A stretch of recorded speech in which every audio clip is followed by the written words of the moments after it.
안녕하세요. 당신의 마음에 쉼표를 찍어드리는 아나운서 이세진입니다. 오늘은 자기애성 성격에 대해서 얘기를 하고 싶은데요. 이건 좀 아니다 싶은 성격을 가졌을 때 자기애성 성격을 한 번쯤은 고려해 볼 만한데요. 이 자기애성 성격, 자기애적인 부모 하면은 저는 우리나라가 이런 성격이 형성되는 데 있어서 아주 취약한 구조를 가지고 있지 않나 싶어요. 왜 그런지는 이따 살펴보도록 하고요. 먼저 이 성격이 어떤 특징을 가지고 있는지, 이런 성격이 어떻게 형성되는지 먼저 살펴볼게요. 첫 번째로 자기애성이라는 거 영어로 나르시시스틱하다라고 하잖아요. 자기 외모에 빠져서 남에게 전혀 관심도 없고 공감도 못한다는 건데 이게 주요한 특징입니다. 자기한테 관심 가지고 필요를 충족시키느라 급급해서 다른 사람의 것이 보이지 않아요. 생활을 하면서 나의 욕구와 타인의 욕구를 적절하게 조절할 수 있고 균형을 이룰 줄 알아야 그게 건강한 성격이라고 보는데, 자기애적인 사람들은 타인을 위한다는 행동조차도 다 자기를 위한 경우가 굉장히 많습니다. 그게 무슨 차이냐고요?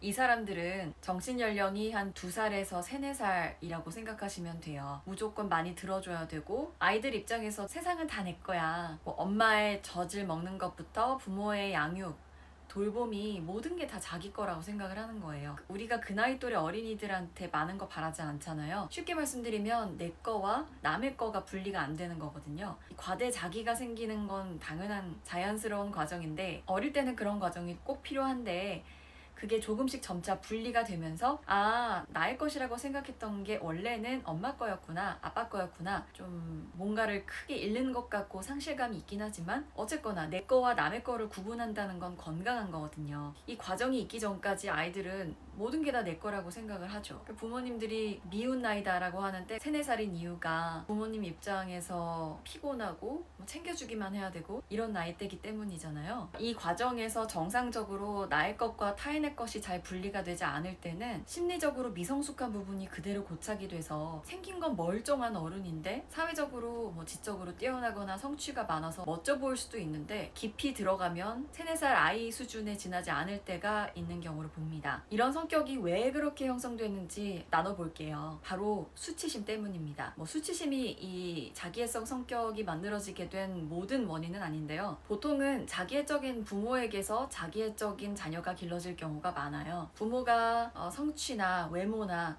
어떤 타인과 비교가 되는 것들에 대해서 내가 열등하다고 느끼거나 적절한 심리적인 대우를 받지 않았을 경우에 수치심이 생기게 되는데, 부모가 그걸 자녀에게 전가를 하게 되거든요. 예를 들면 그래요. 자녀가 뭐가 필요하다고 엄마한테 얘기를 했어요. 근데 엄마 입장에서 그걸 들어줄 수가 없고 내가 능력이 부족하구나, 나 참 못났다, 이런 마음이 건드려지게 되면 엄마는 그걸 참지 못하고 아이에게 투사를 합니다. 왜 투사를 하게 되냐면요, 그 어린 나이에 자기 것과 타인의 것이 적절하게 분리가 되지 않고 다 뭔가 이렇게 뭉뚱그려서 섞여 있는 상태가 되면 뭔가 사람이나 세상에 대해서 내가 좋게 생각하는 이미지가 있고 나쁘게 생각하는 이미지가 있는데, 이것을 같이 갖고 있고 애매하게 두 가지가 공존하는 상황을 견디기 어려워합니다. 그런 거죠.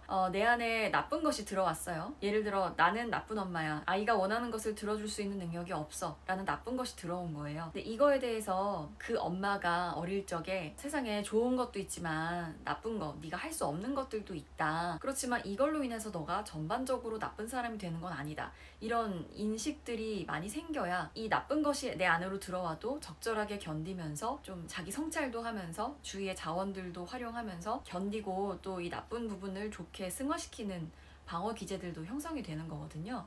근데 그런 방법을 배운 적이 없는 거예요. 그러니까 엄마 입장에서는 나쁜 것이 들어왔기 때문에 이건 무조건 바깥으로 내보내야 내가 나쁜 사람이 되지 않는 거예요. 이게 같이 있어도 나는 그냥 온전한 사람인데 말이죠. 그래서 이것을 바깥으로 내보내는 그 과정에서 주로 자녀에게 이런 반응을 하게 되겠죠. 그런 걸 왜 요구하니? 네가 알아서 하지 그러니? 적이 모양이니? 엄마가 너 A 해야 B 해주겠다고 했었지? 이런 식으로 조건적으로 자녀를 대하게 돼요. 왜일까요? 나를 나쁜 사람으로 만드는 자녀가 미워지기 때문이죠. 그리고 자녀를 미워하지 않고서는 나는 나쁜 사람에서 벗어날 수가 없게 되는 겁니다. 그렇게 해서 자녀는 부모님의 그런 반응을 계속 학습하게 됩니다. 그리고 자녀 안에도 깊은 수치심, 열등감이 자리하게 되겠죠. 나는 부모님한테 공부를 열심히 하는 모습을 보이지 않으면, 성적이 좋지 않으면 비난받을 것이다. 우리 부모님이 내 외모가 별로라고 얘기하셨어. 나는 끝없이 날씬해야 되고 예뻐야 돼. 사람마다 자녀로서 반응하는 양상은 다르겠지만 누군가는 공부를 엄청 열심히 하게 될 수도 있고, 누군가는 좀 난폭한 행동을 하게 될 수도 있고, 반응은 가지가지일 것 같아요. 그 과정에서 나는 사랑받기 위해서, 부모님에게 인정받기 위해서 그렇게 살아왔기 때문에 세상과 다른 사람에게 동일한 방식으로 대하게 돼요. 열심히 돈을 번 사람들이 아니고서는 엄청 무시를 한다든지, 돈이나 외모, 자기가 높은 이상향을 지향하고 있는 사람들은 엄청 추앙하면서 아닌 사람들은 엄청 비난하고 깔보는 경향도 있고요. 아니면 또 자기 자신이 굉장히 대단하다, 과대망상을 가지게 되는 경우도 있어요. 특별한 사람들과 교제하는 특권을 가지고 있는 사람이 나다, 이런 생각을 가지게 되기도 하고요. 그 두세 살, 세네 살 아이의 마음에 머물러 있어서 타인의 능력, 관계, 지위, 권력, 이런 것들을 잘 활용해서 내 것으로 만들어야만 나는 괜찮은 사람이 될 수 있으니까 타인에 대한 공감 능력도 굉장히 떨어지게 되죠. 그래서 아마 그런 류의 자기애적인 사람들과 갈등을 빚었을 때 그 사람이 어떻게 반응한지를 보면, 아, 이 사람 대강 자기애적인 성격을 가지고 있구나 라고 보셔도 될 것 같아요. 그냥 어련히 인간관계에서 사람이 실수를 할 수도 있고 의견차 때문에 상대방을 잘못 이해할 수도 있잖아요. 그럴 때, 아, 너는 그랬구나, 나는 너가 이렇다고 생각해서 너의 반응에 대해서 이렇게 여기고 있었어. 좀 섭섭했는데 잘못 생각하고 있었네. 미안하다. 뭔가 좀 서로 이해가 안 되고 타협이 안 되더라도 이런 의견을 공유할 수 있는 적정선을 유지할 수 있어야 성격이 건강한 건데, 네가 어떻게 그럴 수 있어? 너가 능력이 이따위라서 그런 거잖아. 직장 상사가 자기애적인 사람이라면 이렇게 반응할 수 있겠고요. 그런 사람들과 같이 있을 때는 내가 가진 좋은 자원들이 상대방의 목적을 이루기 위해서 쓰인다라는 느낌을 지울 수가 없을 거예요. 근데 우리나라가 자기애적인 성격에 취약하다고 초반부에 말씀을 드렸죠. 이게 왜 그러냐면요. 기본적으로 경쟁하고 비교할 일이 더 많은 곳일수록 이런 성격이 많아질 수밖에 없는 것 같아요.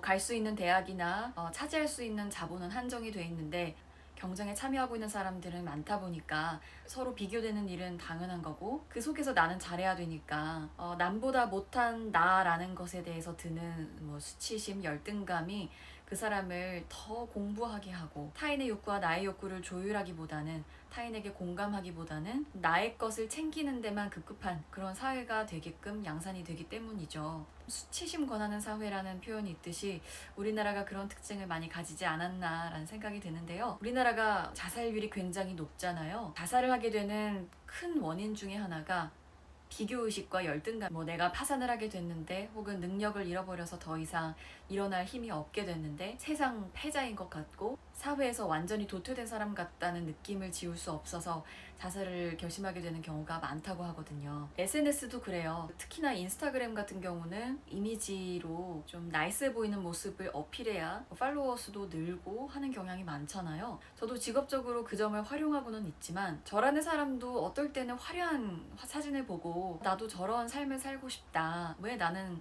저런 것을 얻을 수 없을까 속상함을 가질 때도 있었고, 반대로 내가 그런 모습을 남한테 보였을 때 상대방이 좀 비교의식을 느끼고 힘들어하진 않을까? 나는 나대로 또 행복한데? 이걸 계속 어필해야 되는 구조가 SNS에 참 많이 활용되고 있는 것 같아요. SNS에 많이 노출될수록 불행해진다는 게 이 필연적인 비교 구도에서 발생하는 게 아닌가 싶어요. 이 부분들을 적절하게 조절하면 참 좋겠죠. 수치심, 열등감, 나를 사랑하는 법, 자존감, 여러 가지 키워드들을 통해서 또 나눌 이야기도 있을 것 같은데요. 오늘은 자기애적 부모는 어떤 특징을 가지고 있고 자기애적 성격은 어떤 모습을 보이고 있는가 간단하게 알아봤습니다. TVN 사이코지만 괜찮아에서도 김수현 씨의 어머니 같은 경우도 발달장애 3급이면서 자폐 스펙트럼에 속한 형을 챙기라고, 뭔가 그 사람의 인생의 목적이 남을 챙기기 위한 것으로 길들여졌잖아요. 그런 과정을 통해서 자기 욕구를 읽는 게 어려워지고 타인을 위해야만 나는 사랑받을 수 있다라는 도식이 생기게 되고 되거나 그것을 극복하기 위해서 무한한 수치심과 열등감을 성취로 연결시키는 경우 여러 양상들로 드러나는 걸 확인하실 수 있어요. 네, 오늘은 내용 여기까지 전하고요. 유튜브 콘텐츠를 통해서 상담 받아보고 싶으신 분들 댓글에 이메일 적어 놓을 테니 사연 보내주시고요. 댓글을 통해서도 열심히 소통하고 있으니까 많은 피드백 부탁드릴게요. 마음과 마음이 만난 시간이 좋으셨다면 구독과 좋아요 부탁드릴게요. 안녕!